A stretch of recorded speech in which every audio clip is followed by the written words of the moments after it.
pada tanggal 4 Desember 1925 di sebuah kota kecil di Kanada yang terletak sekitar 50 mil dari Edmonton.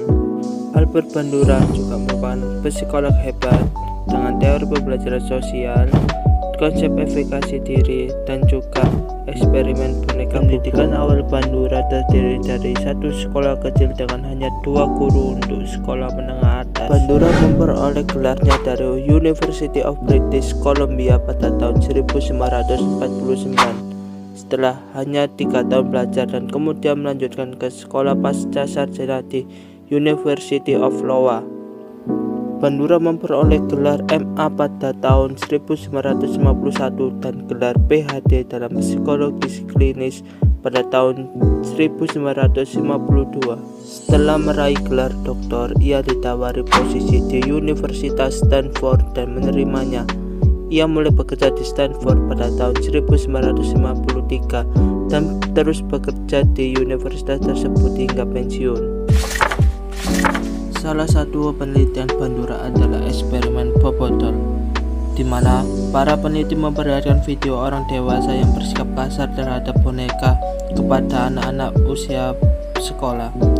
Perilaku agresif ini mencakup hinaan verbal dan kekerasan fisik seperti menampar dan memukul di boneka. Setelah diperlihatkan model, anak-anak ditempatkan di sebuah ruangan di mana mereka diberi boneka Bobo yang sama. Hasilnya adalah anak tersebut memperagakan apa yang perilaku yang orang dewasa lakukan kepada boneka tersebut. Anak-anak tersebut memukul dengan palu dan juga menendang seperti orang dewasa lakukan. Dari hasil eksperimen penelitian tersebut, Bandura menyimpulkan bahwa perilaku itu dipelajari berdasarkan pengalaman yang dilakukan. Teori kognitif sosial Albert Bandura mengusulkan bahwa perilaku manusia merupakan hasil interaksi antara faktor pribadi, pengaruh lingkungan, dan pola perilaku. Ia menekankan peran pembelajaran observasional, pengalaman sosial, dan determini timbal balik dalam perilaku manusia yang menunjukkan bahwa manusia dipengaruhi oleh dan secara aktif memengaruhi lingkungannya.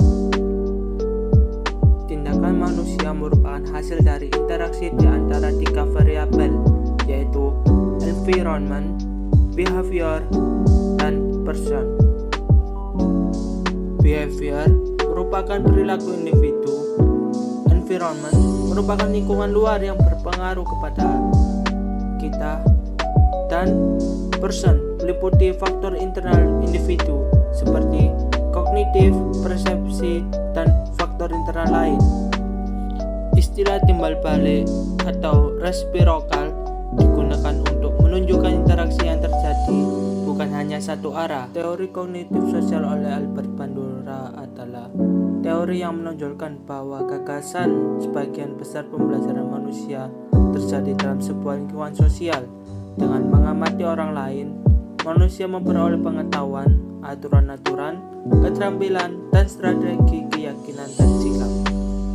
Teori ini pertama kali dicetuskan oleh Albert Bandura yang juga dikenal atas karyanya mengenai pembelajaran observasional, kemanjuran diri, dan determin timbal balik. Contoh implikasi teori pembelajaran sosial terhadap pelajaran dan juga pembelajaran. Guru sebagai model dan model simbolik. Guru perlu memakai pakaian yang sopan dan menunjukkan tingkah laku dan sopan santun yang positif supaya murid atau mahasiswa bisa meniru dengan sopan. Regulasi diri perilaku. Regulasi diri adalah proses di mana seseorang dapat mengatur pencapaian dan aksi mereka sendiri, menentukan target untuk mereka, mengevaluasi kesuksesan mereka saat mencapai target tersebut, dan memberikan penghargaan pada diri mereka sendiri karena telah mencapai tujuan tersebut. Regulasi diri tidak hanya mencakup kegiatan mencapai tujuan, tapi juga menghindari gangguan lingkungan dan impuls emosional yang dapat mengganggu perkembangan seseorang. Bandura menjelaskan bahwa regulasi diri merupakan kemampuan manusia mengatur dirinya sendiri, mempengaruhi tingkah lakunya dengan cara mengatur lingkungan, menciptakan dukungan kognitif, serta mengadakan konsekuensi bagi tingkah lakunya sendiri. Determinisme versus kebebasan. Dalam konsepnya tentang determinisme melawan kebebasan, Bandura menjelaskan tentang perilaku individu diatur oleh individu sendiri. Menurut Bandura menjelaskan bahwa aspek-aspek regulation ada 6, yaitu 1. Standar dan tujuan yang ditentukan sendiri, self-determined standard and goals. 2. Pengaturan emosi, emotional regulated. 3. Instruksi diri, self-instruction. 4. Monitoring diri, self-monitoring. 5. Evaluasi diri, self-evaluation. 6. Kontingensi yang ditetapkan diri sendiri, self-imposed contingencies.